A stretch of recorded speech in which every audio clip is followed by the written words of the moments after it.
திருச்சிற்றம்பலம். தொல்லை இரும் பிறவீழ் சூழ்ந்தலை நீக்கி அல்லல் அறுத்தானந்தமாக்கியதே. எல்லை மறுவான் நெறியளிக்கும் வாதவூரெங்கோன் திருவாசகம் எனுந்தேன்.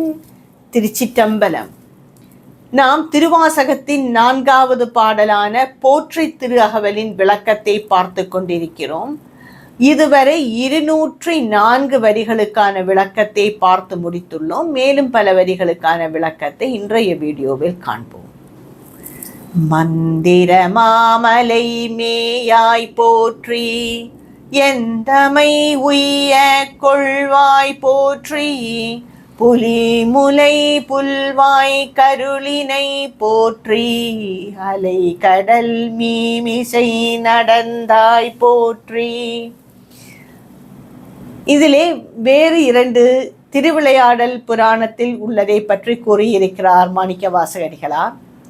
மந்திர மாமலை மேயாய் போற்றி. மந்திர மாமலை என்பது மகேந்திரகிரியை குறிக்கிறது. ஏனென்றால் அங்கேதான் வேதங்களை வெளிப்படுத்திய இடம்.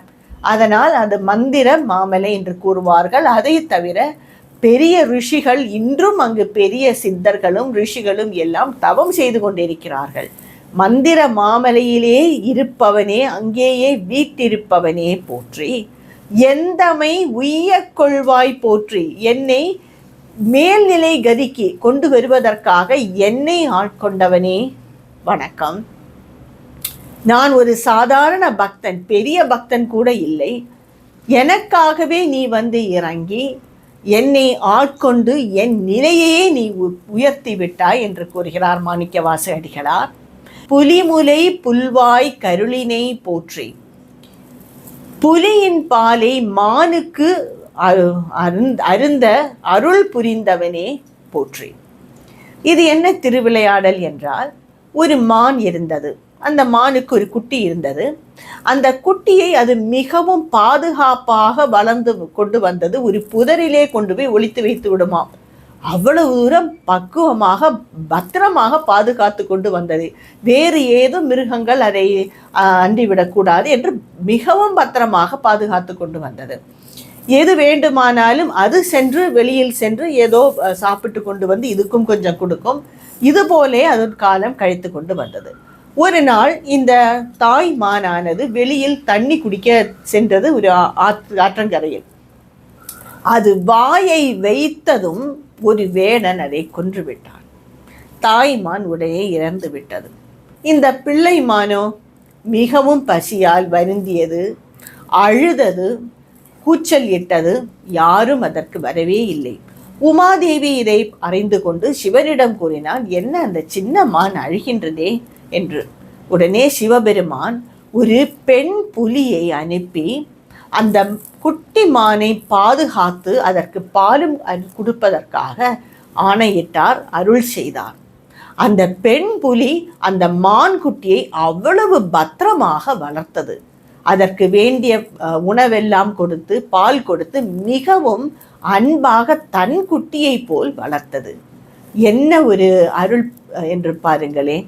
இது ஒரு முக்கியமான திருவிளையாடல். இதையே தான் மாணிக்கவாசகர் கூறுகிறார். அதாவது ஆபத்து என்று ஒரு பக்தனுக்கு வந்துவிட்டால் நீ யாரையாவது அனுப்பி அவர்களை காப்பாற்றி விடுவாய் என்பதுதான் இதனின் பொருள்.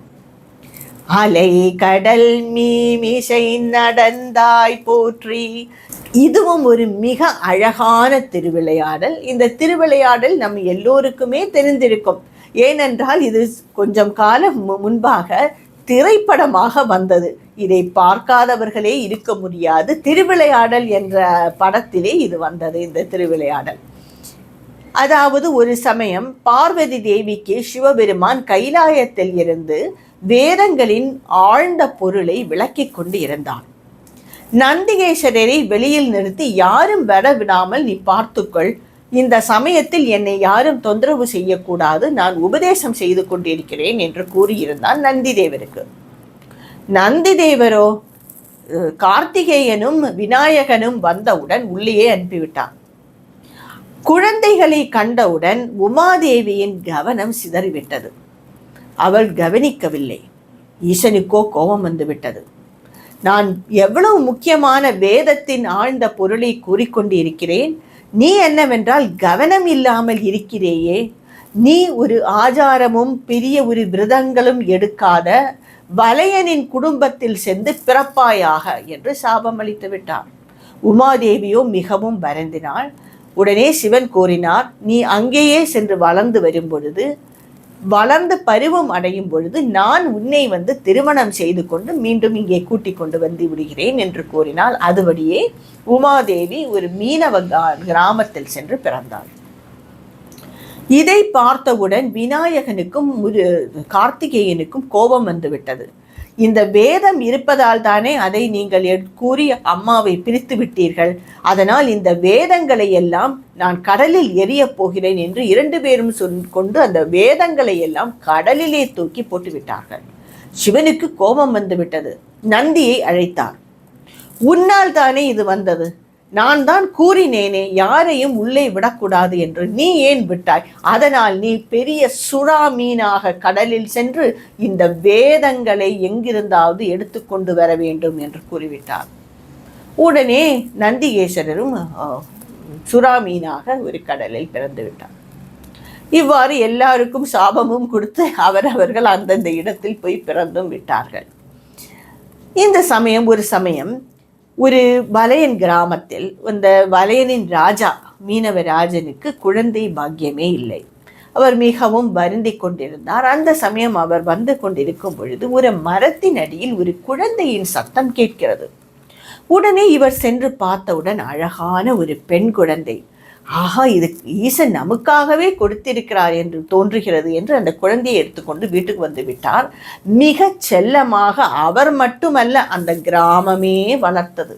ஏனென்றால் இவர் மீனவராஜன் அல்லவா, மிக அன்பாக அவரை வளர்த்தது, அந்த குழந்தையை வளர்த்தது. அந்த குழந்தையும் வளர்ந்து பெரிதாகி பருவம் அடைந்து விட்டாள். மிக அழகான மீனவ கன்னியாக அவள் வளர்ந்தாள். அந்த சமயம் அந்த கடலில் ஒரு பெரும் சுறாமீன் யாரையும் மீன் பிடிக்க அனுமதிப்பதே இல்லை. இந்த வலையர்கள் எல்லாம் போனால் அவர்களை கவுத்தி விடுவது, அவர்கள் படகை கவுத்தி விடுவது, அவர்களை விரட்டுவது, அவர்கள் மேல் புண்ணாக்குவது, யாரும் கடலுக்கு மீன் பிடிக்கவே போக மாட்டேங்கிறார்கள். பயந்து போய் கிராமத்திலே உட்கார்ந்திருக்கிறார்கள். அந்த மீனவராஜனுக்கு என்ன செய்வதென்றே தெரியவில்லை. அந்த சமயம் பார்த்து நான் ஒரு பக்கத்து கிராமத்தில் உள்ள வலையன் என்று கூறி, மீனவன் என்று கூறி ஒருவர் வந்தார். மிகவும் அழகான எடுப்பான திடமான உடல் அமைப்பு. அவனை பார்ப்பதற்கே ஒரு பெரும் ராஜா மாதிரி இருக்கிறான். ஆனால் கூறுகிறான், நான் வலையன் குடும்பத்தில் இருந்து வருகிறேன் என்று. இந்த ராஜாவுக்கு சந்தேகம் வந்துவிட்டது. இவன் நம் குலத்தில் உள்ளவன் தானா என்று சோதிக்க வேண்டும் என்று அந்த வலையனிடம் கூறினார். அந்த ஆழ்கடலிலே ஒரு சுறா மீன் இருக்கிறது. அது யாரையும் மீன் பிடிக்கவே சம்மதிக்க மாட்டேங்கிறது. நாங்கள் எல்லோரும் பட்டினியாக இருக்கிறோம் கொஞ்ச நாளாக. நீ உண்மையான வலையன் என்றால், மீனவன் என்றால், அந்த சுறா மீனை பிடித்து கொண்டு நீ கரையில் கொண்டு சேர்க்க வேண்டும் என்றார். இந்த இளைஞனும் மிக சந்தோஷத்துடன், நீ என்ன தருவாய் எனக்கு அப்பாடி, அவ்வாறு நான் செய்தால் நீ எனக்கு என்ன கொடுப்பாய் ராஜா என்று கேட்டார். அந்த ராஜா, என் மகளையே உனக்கு தருகிறேன், ஏனென்றால் இந்த கிராமம் முழுவதும் பட்டினியாக இருக்கிறது கொஞ்ச காலமாக என்று கூறினார். அந்த மீனவ இளைஞனும் படகில் ஏதோ கடலில் மேல் நடந்து போவது போல் மிக திடமாக ஆழ்கடலுக்கு சென்றான். ஆழ்கடலில் சென்று வலையை வீசி அந்த சுறாமீனை பிடித்தான். ஏதோ அந்த சுறாமீன் முதலில் பிடி கொடுக்கவில்லைதான். அவரின் வலையெல்லாம் கிழித்து விட்டது, படகையெல்லாம் கவுத்தி விட்டது. ஆனால் அவனோ மிக திடமாக நின்று அந்த மீனை இழுத்து கொண்டு வந்து கரையில் கொண்டு போய் எறிந்தான். அந்த கிராமத்துக்கே மிக ஆச்சரியமாக இருந்தது. என்ன இது, எத்தனையோ பேர் பிடிக்க நினைத்தோம், யாருக்கும் பக்கத்தில் கூட நெருங்க முடியவில்லையே, இவன் என்னை சாதாரணமாக பிடித்து கொண்டு வந்து விட்டானே என்று எல்லோரும் அவனை வாழ்த்தி அந்த ராஜனின் மகளான அந்த அழகிய மீனவ பெண்ணை அவருக்கு மனம் முடித்து வைத்தார்கள். திருமணம் முடிந்ததும் 2 பேரையும் காணும். ஐயோ, இது என்ன மாயை, நாம் பாழாகி விட்டோமோ, நம் மகளையும் கொடுத்து விட்டோமே என்று வருந்தி கொண்டிருக்கும் பொழுது ரிஷப வாகனத்தில் சிவனும் பார்வதியும் இவர்களுக்கு காட்சி கொடுத்து இந்த திருவிளையாடலின் மூல கதையை பற்றி கூறினார்கள். உடனே அவர்கள் எல்லோரும் மிக அன்புடன் சிவனை வணங்கினார்கள். இதுதான் இந்த அலைகடல் மீமிசை நடந்தாய் போற்றி என்று கூறும் திருவிளையாடல். வேறும் ஒரு திருவிளையாடலை பற்றி அடுத்த சில வரியில் கூறுகிறார் மாணிக்கவாசக அடிகளார். கருங்குருவி கன்று அருளினை போற்றி, இரும்புலன் புலர இசைந்தனை போற்றி, படியுற பயின்ற பாவக போற்றி, அடியோடு நடுஈரானாய் போற்றி, நரகோடு சொர்க்கம் நானிலம் புகாமர் பரகதி பாண்டியர் கருணினை போற்றி. கருங்குருவிக்கு அருள் செய்த திருவிளையாடல் இது. ஒரு சமயம் ஒரு கிராமத்திலே ஒரு கரிக்குருவி இருந்து வந்தது. அதற்கும் காகத்துக்கும் எப்பொழுதுமே சண்டை தான். இரண்டும் சண்டை போட்டு கொண்டே இருக்கும், ஒன்றை ஒன்று துரத்தி கொண்டே இருக்கும். இந்த தனியாக இந்த கரிக்குருவி காகங்கள் எல்லாம் சேர்ந்து மிகவும் துன்புறுத்தி அதன் மேலே எல்லாம் கொத்தி அதை புண்படுத்தி எப்பொழுதுமே அது மனம் வருந்தி கொண்டிருந்தது. வேறு வழி இல்லாமல் அது உள்காட்டுக்கு சென்று விட்டது. உள்காட்டுக்கு சென்றால் அதற்கு சரியாக பழங்கள் எதுவும் கிடைக்கவில்லை. ஏதோ ஒரு மரத்தின் மேல் அமர்ந்திருந்து நிம்மதியாக இருப்போமே என்று இருந்தது. அந்த மரத்தின் கீழ் எப்பொழுதுமே ஒரு சிவயோகி வந்து இருந்து மற்றவர்களுக்கெல்லாம் உபதேசம் செய்வார். சிவசித்தர் மற்றவர்களுக்கெல்லாம் உபதேசம் செய்வார். அந்த வழியில் போகும் எல்லோருக்கும் அவர் சிவ தத்துவங்களை பற்றி விளக்குவார். அந்த வழியாக செல்பவர்களும் இவரிடம் வந்து ஏதோ மன வருத்தத்தை கூறுவார்கள். இவர் யார் மன வருத்தத்தை வந்து கூறினாலும் அவர்களுக்கெல்லாம் ஒரு பரிகாரமாக, நீங்கள் மதுரையில் சென்று அந்த சொக்கநாதனை பார்த்து வழிபடுங்கள், உங்கள் கஷ்டமெல்லாம் தீரும். ஏனென்றால் அந்த ஸ்தலம் பெரிது, தீர்த்தம் பெரிது, மூர்த்தியும் பெரிது. இது மூன்றும் ஒன்றாக அமையாது. அந்த ஸ்தலம் என்பது அந்த சிவபெருமானே ஆண்ட இடம்தான் மதுரை. அந்த தீர்த்தம் என்பது தாமரை குளம், மிகவும் பிரசித்தமான தீர்த்தம், இறைவனின் அருள் பெற்ற தீர்த்தம். அங்கு உமாதேவியை சிவனும் வந்து நீராடின தீர்த்தம். மூர்த்தி என்பதோ சொக்கநாதன், மீனாட்சியும் சொக்கநாதனும். நீங்கள் என்ன கவலை இருந்தாலும் இந்த ஸ்தலத்தில் இந்த கோவிலுக்கு போய் வழிபட்டால் உங்கள் கவலையெல்லாம் மாறிவிடும். இதுபோல எங்குமே மூன்றும் ஒன்றாக அமையாது. ஒன்று மூர்த்தி பெரிதாக இருக்கும், தீர்த்தமும் ஸ்தலமும் பெரிதில்லாமல் இருக்கும், இல்லை மற்ற ரெண்டும் இருக்கும், ஏதோ ஒன்று குறை இருக்கும். ஆனால் இங்கோ ஸ்தலம், தீர்த்தம், மூர்த்தி மூன்றுமே பெரிது. அதனால் நீங்கள் அங்கு சென்று வழிபடுங்கள் என்று கூறுவார்கள். அவர்களும் சென்று வழிபட்டு வந்து அவர்கள் கஷ்டமெல்லாம் முடிந்ததப்பா என்று வந்து இந்த சிவயோகியிடம் வந்து மீண்டும் கூறுவார்கள். இதையெல்லாம் இந்த கரிக்குருவி மேலிருந்து பார்த்து கொண்டே இருந்தது. உடனே இதற்கும் தோன்றியது, நமக்கு தான் யாரும் இல்லை, கஷ்டம் என்றால் தாங்க முடியவில்லை, சரியாக உணவும் கிடைக்கவில்லை, நாம் ஒன்று செய்வோமே, மதுரைக்கு பறந்து சென்று அங்கே சொக்கநாதரை வழிபட்டால் என்ன என்று நிர்ணயம் செய்து அந்த கரிக்குருவி தனிமையிலேயே மதுரைக்கு பறந்து சென்று சொக்கநாதர் கோவிலில் வந்து அங்கே அந்த குளத்தில் குளித்து சிவனை வழிபட தொடங்கியது. சிவனை சுற்றி சுற்றி வலம் வந்தது. பார்ப்பவர்களுக்கெல்லாம் இது என்ன ஒரு குருவி போய் இப்படி செய்கிறதே, சுற்றி சுற்றி வரும், அங்கேயே எங்கேயாவது இடம் கிடைத்தால் அங்கேயே இருக்கும், மீண்டும் போய் குளத்தில் குளிக்கும், சுற்றி சுற்றி வரும், உட்கார்ந்திருக்கும். இப்படியே போனது காலங்கள். உடனே உமாதேவிக்கு மிகவும் மனம் நெகிழ்ந்து அவள் கூறினார், ஒரு குருவி கூடவா உங்களை வழிபடும் என்று கேட்டார். உடனே சிவபெருமான், ஆம், இந்த குருவி போன பிறவியில் செய்த புண்ணியத்தால் இங்கே வந்தது, அந்த குருவிக்கு நான் மிருத்யுஞ்சய மந்திரம் உபதேசம் செய்ய போகிறேன் என்று சிவபெருமானே நேரடியாக வந்து அந்த குருவிக்கு மிருத்யுஞ்சய மந்திரத்தை உபதேசம் செய்தார்.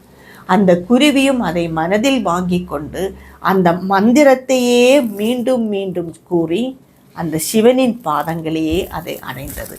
இதுதான் கருங்குருவிக்கன்று அருளினை போற்றி, மந்திர உபதேசம் செய்து உன்னுடையனே நீ சேர்த்து கொன்றாய ஈசனே என்று கூறுகிறார் மாணிக்கவாசக அடிகளார்.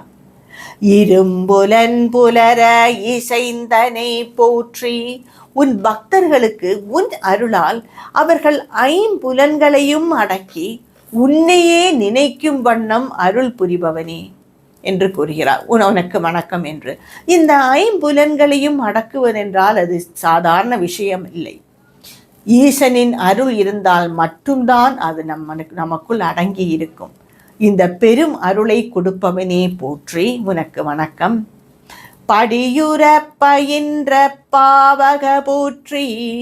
எனக்கு அருள் புரிவதற்காக நீ இறங்கி இந்த பூமிக்கே வந்துவிட்டு என்னை ஆட்கொண்டு விட்டாயே சிவபெருமானே என்று கூறுகிறார்.